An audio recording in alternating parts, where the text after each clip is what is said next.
Hey, I'm Steve and welcome to Body Revolution TV. Thanks for being here today. This may very well be the most important video you watch this year. And the reason being is we're going to be talking about carbohydrates, the good, the bad, and the ugly. Now, I really feel that the more and more time that goes by, we're going to start finding that bad carbohydrates are going to be the biggest cause of negative health in our country and around the world. So we're starting to see a lot more evidence of that. And it's going to start moving away from the idea of low-fat diets and the idea of not just exercise, but really bad carbohydrates are what's leading to the majority of causes of death in America and a lot of other diseases. So super important video. I hope that you share this with your friends if you find it useful. All right, so let's get into the meat of this. So carbohydrates, first of all, there are several different types. Now, the bun on your cheeseburger is going to be a carbohydrate just like the carbohydrates that come from vegetables. Now, the big difference is one of them is going to be very nutrient dense. It's going to have a lot of fiber. It's going to promote your health. And the other is going to decline your health and have very, very little nutrients, will raise your blood sugar, and will cause a lot of internal inflammation. Now, we're not going to talk about inflammation in this video. That's another topic. But we're going to focus on which carbohydrates you should be eating and which one you should avoid like the plague.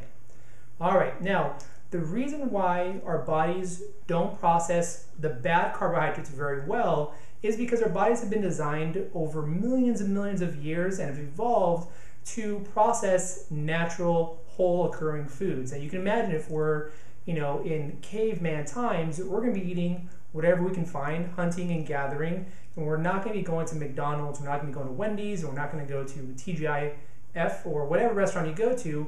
It's going to be wherever we can find, and those are the foods that our body works very, very well with. So processed foods have only been around for maybe 100 or 200 years, and so now it's so readily abundant. Our diet today doesn't look anything like what our diet would be, a couple hundred years ago. Our relatives, where there weren't this abundance of bad foods. So good carbohydrates are going to be those that have a lot of fiber. Fiber is going to be great for your digestive tract. It's going to help move things along.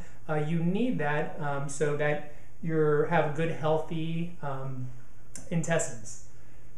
Low glycemic index. So glycemic index is basically your blood sugar, how high it raises after eating certain foods. So the higher the glycemic index, the closer that food is to sugar, the more effect it's going to have on your glucose level. The higher glycemic index foods you eat over time, the higher your risk of diabetes.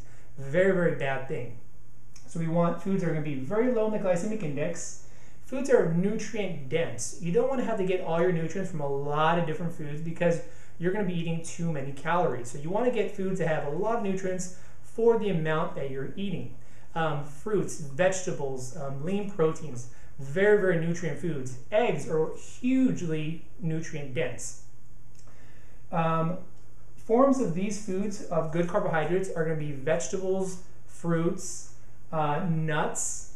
Now legumes, you'll notice on the board I have a question mark on it. The reason why is right now legumes are starting to be controversial because they're starting to become known as what's called anti-nutrients. And I can't get into this video, it'll make it a little too long. But I would say just pay attention to beans, garbanzo beans, hummus, anything that's a legume, because we're starting to find more and more studies that it may not be very good for our health. Kind of like soy has been more recently.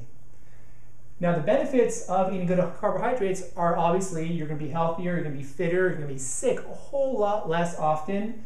You're going to have a lot of energy, you're going to be maintaining that energy. You'll be able to achieve and maintain a healthier weight naturally without having to diet.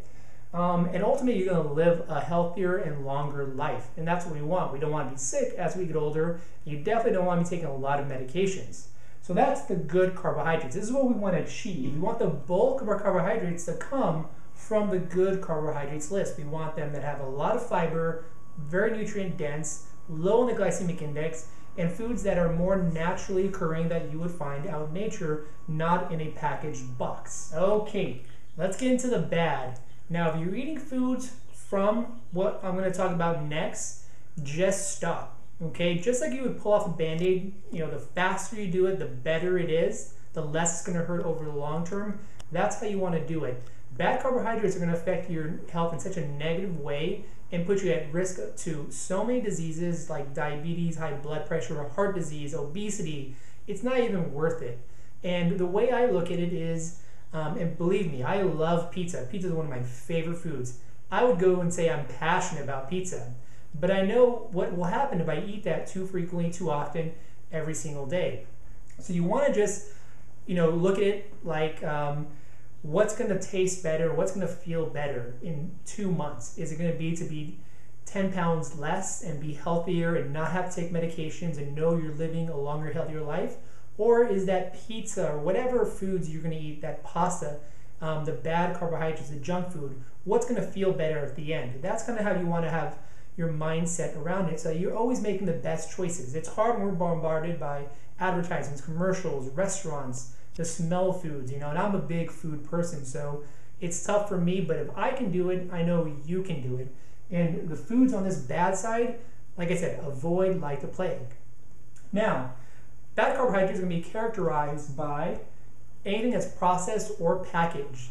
If it's processed or packaged, chances are it's not going to be good for you, regardless of what the packaging says. If it says it's whole grains, all natural, 100% fruit, if it's packaged, I wouldn't believe it. So you want foods that are going to be naturally occurring, that look the way they would occur naturally, not in anything that's packaged or made by machines. Anything that's going to be high on the glycemic index. So like I said before, the closer the food is to sugar, the higher it is the glycemic index, more effect you're going to have on your blood sugar. It's going to lead to a higher incidence of diabetes over the long term. So juices, sodas, candy, anything sweet, even a couple of fruits like pineapple that have a lot more sugar are going to be higher in the glycemic index. So you want your overall blood sugar to always be sustained as much as possible. You don't want to have a lot of peaks and valleys by eating some sweet where you get the sugar high and you crash. You want to avoid that, and you want to avoid anything with a high glycemic index. Now, on the internet, lots of sites and resources where you can look up what the glycemic indexes of foods are and have a chart so that you know whether the foods you're eating qualify as a good or bad carbohydrate. Now, foods you're going to find are going to be anything made of wheat. Even if you're eating a whole grain, you want to avoid wheat and you want to avoid gluten foods. Kind of like we talked about legumes on the good side, wheat is very controversial. You're going to start hearing more and more people that have what's called celiac disease or a gluten intolerance, and it's very bad for our health. It creates all sorts of problems and diseases. Best off to just avoid it. Wheat hasn't been around very long. We cultivate it, we grow it, and our bodies just don't process it that well. So anything that's made of wheat, even if it's a whole grain, whole wheat, stay away from it. Breads, cereals, pasta, potatoes, they come from the ground, but they are still very high in the glycemic index. I would try to stay away from potatoes. Crackers, anything that's in a package, stay away from those. Sodas and juices. You don't want to drink your calories in the first place, but sodas and juices are almost pure sugar. If you look at the packaging, it's going to say that most of the carbohydrates are going to come from straight sugar. So you want to avoid those also. Now, the risk of eating these foods frequently over the long term are going to be obesity, diabetes, cancer, heart disease, autoimmune diseases, and a ton more that I just can't list here. So there's so many bad things that happen when you eat these foods. So if you're eating these, or if your family are eating these foods, or you have friends that you care about, encourage them to replace bad carbohydrates with better food sources. An easy way to start is you can start with dinner. Instead of having, let's say, chicken with pasta, for example, have chicken and salad and vegetables. The more you can fill your plate with vegetables, salads, even some fruit, mix in some nuts, you're going to be filled up so that you don't have a craving for those carbohydrates that you're used to eating. And best way is just go cold turkey. At first, it takes about 3 to 5 days for your body to detox from the sugary processed carbohydrates. And within those few days, you're going to have headaches, you're not going to feel good, you're going to be lethargic, you're going to really crave these foods. But after that, it makes it so much easier, and you do so much good for your body by just removing those foods and replace them with good, nutrient-dense good carbs that you're prolonging your life. So there you go. That's carbohydrates, the good, the bad, and the ugly. If this was helpful to you, please pass it along to your friends, and hopefully we can all get onto better foods and better health. All right, if you have any questions, if you have any comments, make sure you leave them on the page below, and I will talk to you soon. Have a great day.